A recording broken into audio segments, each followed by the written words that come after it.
with you for the scrimmage, but it was upbeat. It was some good popping, good hitting, good competition, especially on special teams and offense and defense, and thought it was really competitive. We got a long way to go to be the football team we need to be, and the kids are buying in and competing. I thought that both offensive units moved the ball well, and defensively we played hard. We just got a lot of young guys and some guys banged up on the defensive line that it makes it tough. But I do think the guys are buying in and playing hard. So with that, I'll open it up for questions. Is effort like the biggest thing you're looking for in a scrimmage environment, situation like this? I think effort's a good word. I think physicality would be right there with that because, we don't tackle day to day like a lot of teams do. We're going to tackle on scrimmages. And so today was an effort and physicality day where guys get a chance to whistle and blow early. We go all the way to the ground. And I think it's always good to see who plays well when that happens. That was the goal, to have good special teams, good competition, and I thought we had that. I hadn't seen Justin Young out there. I think that's probably part of what you're talking about on the D-line. What's he got going on? He had a mild knee sprain, and we think we'll get him back before spring's over. But it just, it seems like they're all in the same area right now with he and Barnett. But he should be fine. Kirby said both offensive units moved the ball well. Did you have your running backs all available at the scrimmage? And can you talk about the quarterback specifically, since we didn't see how they performed? Yeah, I'm going to have to watch the tape to know exactly on the quarterbacks. I thought both guys did a really good job managing the huddle, no delay of games, communication. That part was good. As far as the running backs, yeah, all those guys were available for the scrimmage and were able to participate. DeAndre was a little more limited than the other guys. He's had some growing soreness, but he still scrimmaged and was available. Holyfield, Harrion, Prather did a good job. Ian Donald did a good job. So all those guys kind of have done it by committee. But yeah, both quarterbacks, I thought they managed the situations well. Probably were not as effective in third down period when we went third on third. And it's an obvious passing situation. That seems to be where we're doing some good things defensively. Where we're struggling defensively is being physical and stout enough. But yeah, I thought that both quarterbacks really competed hard, did some good things. Coach, you speak of the younger guys. On defense, what have you seen from Mark Webb, or let's say just bringing down the scrimmage? Is he kind of a guy that after the move from our receiver, you're kind of counting on to be more of a contributor this year? Yeah, I am. I'll just say he didn't have his best day. So he got to perform with the ones a lot, and he's got some hamstring soreness. So in defense of Mark, he is probably one of the toughest kids that I've coached since being here. He will not take himself out of practice. And I think he's got a wheel that's a little bit slow, but he gave him a couple plays, and it's part of the growing process. So he's in a stiff competition with Tyreek and Eric Stokes and Amir Speed, and he continues to grow and develop. But he's physical and he's tough, and I like those two things about him. We're a couple of weeks out from G-Day now. When do you start kind of preparing for that? Getting ready for the inter-squad game itself? There's really no, that's just like today. We go out there and scrimmage. We don't divide the teams up.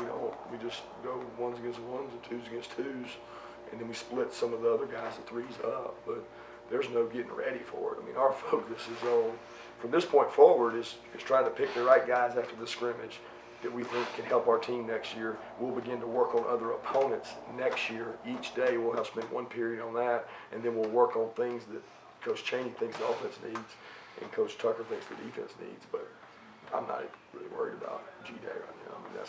We'll do that the day before it. I understand that, everybody's in competition, but just one of the things I kind of noticed was Soloman Kindley getting a lot more work at left guard as opposed to his old position of right guard. What has he kind of shown, to make that move? And is there any real difference between those two positions, the way you guys look at it?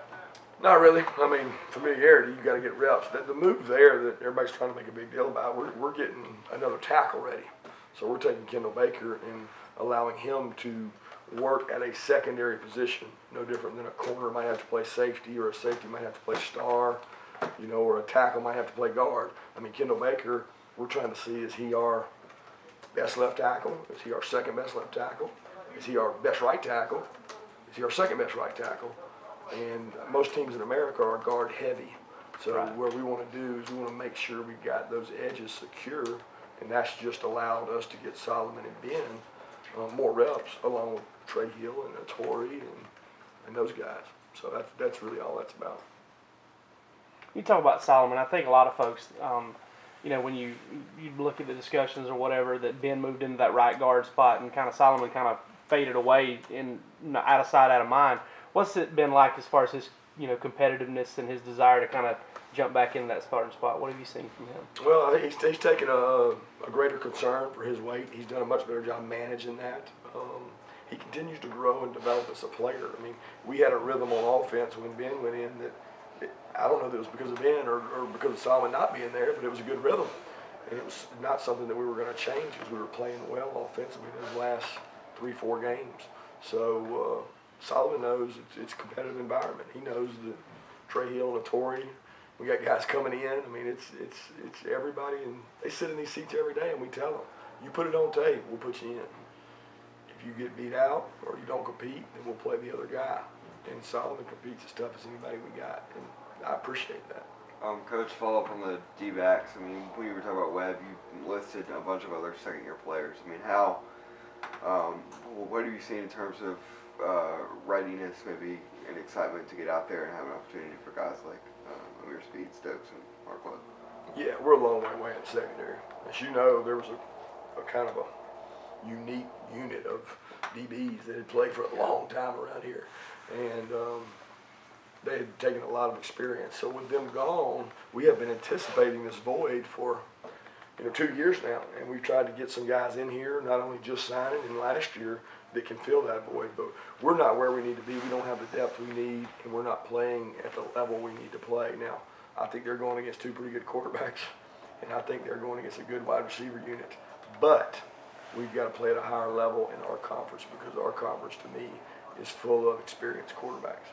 Following up on that, clearly the guys that you recruited in that position, like Bishop and Speed and Stokes, they fill the bill physically. You know how fast they are and their size. What's the most difficult part about playing that position well, despite having the physical traits to play it? Yeah, I don't know. I mean, I think that's still to be determined. I think when you say physical traits, they have the size and length requirements.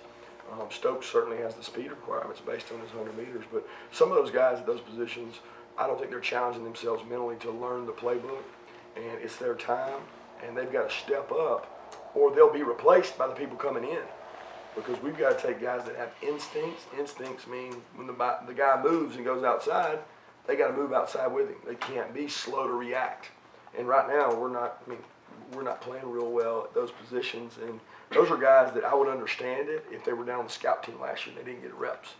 But because of our depth issues, most of those guys were our backups. They didn't have to play last year, but they took reps. And we're just not where we need to be at that position. Kirby, after a few weeks, is there an area or position group with your team that you're kind of pleasantly surprised with? And is there an area also, what's the biggest concern these next couple weeks? Yeah, the pleasantly surprised is hard because I feel like I had a good feel for where everybody is. I think the kids are competing hard. The biggest concern is the defensive front and the secondary. I continue to say that. And it's mainly because we don't have the depth that we need. We have some good frontline players. We don't have the guys that when a guy goes down for a game, what are you going to do? What's your answer? And that's what coaching's for. That's what we're trying to find. What's our best personnel? We had some similar issues last year with Malcolm's foot, some injuries, and we had to play Lorenzo more. So we're looking at different packages and the best way to use our personnel. How's Hawkins-Muckle doing this spring? I know he kind of had a reduced role on defense from the year before last season. Is he making a play for? Yeah, he's getting a lot of reps. I mean, he's one of the healthy guys. He's competing. He's down to 305, which I told him he could not play if he was above 310. He's not an effective football player. And he's taken that personal, and he's achieved. He's around 305. If I can get him down to 295, I really think we'll have a good football player. But he's working hard. He's a good leader. He goes out each day and tries to help affect the other players in the defensive line. Just got to get him to sustain longer. He and Devontae White have to do a little extra conditioning to keep that weight down. Coach, sort of an off-topic question here, but Do you ever find yourself maybe using your stature as a football coach to maybe help recruit players for other programs, like help other programs out? And I don't know, maybe how do you feel like you're able to do that? I guess is my question. You're saying other sports? Yeah. Yeah, I love that. I've you know, Joni's done a lot of that. She's called me, and I've met with several of the women's basketball players. I don't know whether I actually help any or not, but my love for Georgia and my wife's experience, I really enjoy that. I've helped with a couple softball players, which I just love when kids come, especially the ones from the state of Georgia that I know their coaches and I have a tie to. So I've done that with some basketball. I've done that with some a couple of the softball, and they asked me to visit with a couple kids when they come in town. I know Jack has asked me about a swimmer before, and Manny Diaz has done the same thing with tennis. So I think when the recruit loves football, it's a great sell. Now, if they don't care anything about that, it's tough. But I really enjoy doing that because I think that we're all in this together, and I love the fact that our other sports are doing really well right now. How'd your special teams logistics work inside the indoor building today? It's awesome. It was great. It was well organized. I thought it was the best scrimmage we've ever had. Most time it's like chaos. Where's this guy? Where's that guy? Where's this guy? And we were really efficient with our GAs, getting players on and off the field. But I mean, we did kickoff, return just like we're in the field. I mean, just like we're in the stadium. So it was no different. We did PAT field goals just like we're in the stadium. The only difference is punting. So punting, we did everything real. I just threw the ball instead of punting the ball. So I get to throw the ball. And that way it's actually safer because I don't want to waste a punt where a guy misses a punt and we don't get a return. So if I throw it, it guarantees we get to cover and hit a return and cover. So it was no different to me than being at the stadium, and it was actually better because our guys were much more efficient in lining up. Well, you guys had that video from the coaches clinic of Terry going up and making that catch. He did that last year in the Notre Dame game. Is that something that, I mean, I know you've complimented him on his competitive stuff like that, but is that kind of, that his ability to not just make catches like that, but never give up on a ball, is that kind of something that he shows, you guys regularly in practice? Yeah, I mean, Terry's been doing that since 8th grade. I still remember him at 7-on-7 camp in Alabama in the 8th grade. He came out there and played corner and was giving up plays, and there was about 8 guys from Callaway High School that were jumping all over him. He was an 8th grader, and he's a little peanut. And he's grown from that to 9th to 10th to he was a dominant player in high school outside on the perimeter. When they threw the ball up, he makes plays on the ball. He has elite ball skills. I think he's working at a high level. He really pushes the unit and leads that unit with work ethic. And that's really what we need. We need out of that group for him to do that. But he makes a lot of plays on the ball. What you got, Mark? Anything? Well, I was going to ask, on a day like today, do you see Fields be able to make plays with his feet that maybe you don't see on a normal practice day? And you had said last week that he was hitting the wall. How was he this week that way? Yeah, I think y'all took that and really ran with that. I referenced the freshman, right. And then y'all completely threw it into like it was just him. No, I see. That kid is really not like that. He's very intuitive. He's very smart. He picks things up well. So that was somebody blew that way out of the water. I mean, when I say hitting the wall, I mean, there's times where they kind of don't do as well as maybe we'd like for him to. And I was really talking about the other freshmen, not so much him. He didn't have his best day after that either. But, this week he's been very efficient, made good decisions. But to answer your question about, it's hard in a scrimmage because we're not tackling him. So a lot of that falls on me and the official. So you say, can you tell more? Can he take off running and do it? It's just like a practice because we don't hit him in practice. Yeah. So I try to be as fair as I can, and I get a bunch of shenanigans from the offensive sideline. If I call it a sack, they all disagree with me. So I try to put it on the official, and we got to go back and watch it. But I try to give them the benefit of the doubt because it's hard to say whether you would have tackled the guy or not. You know what I mean? Thanks, man. Thanks.